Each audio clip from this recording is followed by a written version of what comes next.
your viewers. Just tell us first up, what are your main concerns around the process of passing this bill? Well, the process is that it looks as though this is being rushed through Parliament.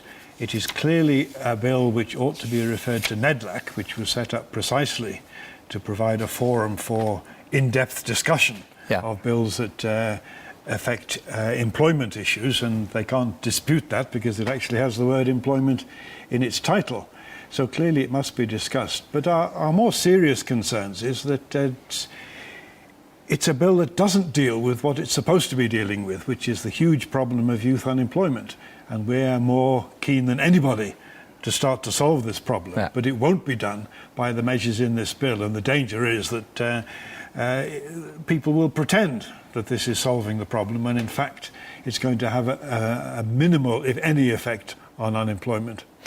What are the plans that Cosatu then sees to deal with this issue? 5.6 million young people are unemployed in this country. What's the message to them? There are two solutions, the long term and the short term. In the long term, and this is absolutely crucial, we have to implement all the policies which the government already has to transform our economy. We have to move away from an economy that is over-dependent on the export of raw materials to one which is based on manufacturing industry, because that's the main job creator in the long run, sustainable jobs, and from there you can go on to develop service jobs. In the short term, we already have on the table something called the Youth Employment Accord, which was signed by government, business and labour back in April. And interestingly, that accord didn't even mention what's in this legislation, but it did have all sorts of very immediate practical ways in which young people could be given jobs and an income, and which would also in the main be very socially helpful as well, improving our environment, tackling the problem of illiteracy, all sorts of service delivery issues where young people could be employed. And given that this bill is going to hand out billions, literally billions of tax concessions to employers for no tangible return, why can't that money be used immediately to put people to work on all these community issues? That seems to be the real way to do it. Is there a threat with this of pitting younger workers that you can pay a little bit less and you get a subsidy for against the older experienced grey beards in the organisations that you could maybe get rid of? That is indeed one of our concerns. The first one is what's called the deadweight effect, that many of the jobs which will attract the subsidies would have been created anyway.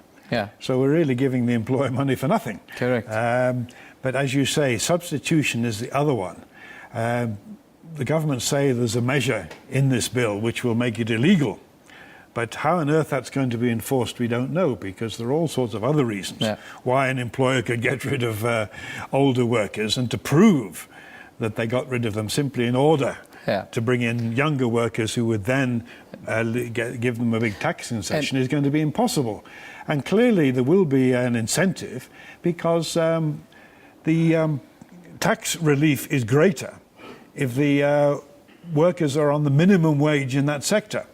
And it's been, an example was given, if you're paying 2,000 Rand a month, you will get 1,000 Rand tax relief, which is a substantial sum. Absolutely. So clearly, if you've got a lot of employers who are earning 5,000-6,000 Rand a month, there will be an enormous temptation to get rid of them and to replace them by workers at the low level. And it'll be almost impossible to police that kind of thing.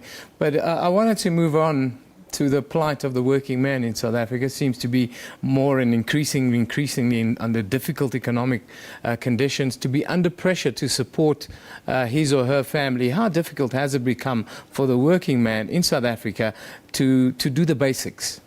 Yeah, I'm glad you asked that question, because it's often said that we represent an elite of privileged workers who have a job. They're not privileged, they're not an elite, they're struggling. Partly, as you say, because of the levels of unemployment. Workers who are earning an income often have to spread that income around as many as 10 dependent family members who don't have a job.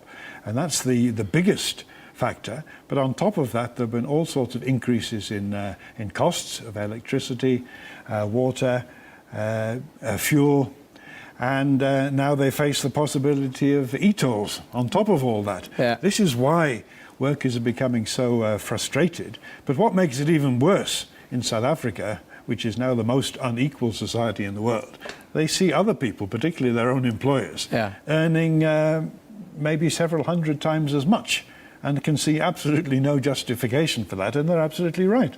And talking about, let's call it capital for lack of better English right now, but is there a sense from capital that these demands by the workers are unjustified, and that profit must always become before these concerns? Exactly, they do. And that's why they support this bill, because it's going to hand them a lot of money in tax concessions. As I say, the Director General of the Treasury yesterday said that it could be in the region of 1.3 billion rand a year. I suspect it could be even more.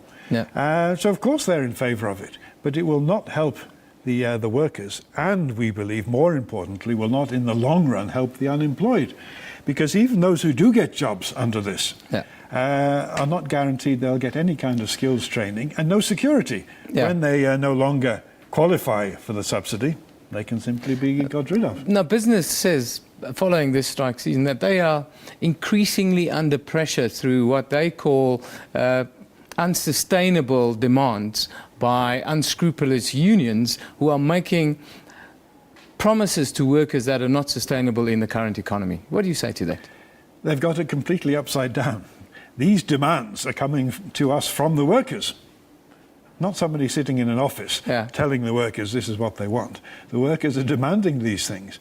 And very often the role of the union in negotiations is in fact to negotiate something less than that.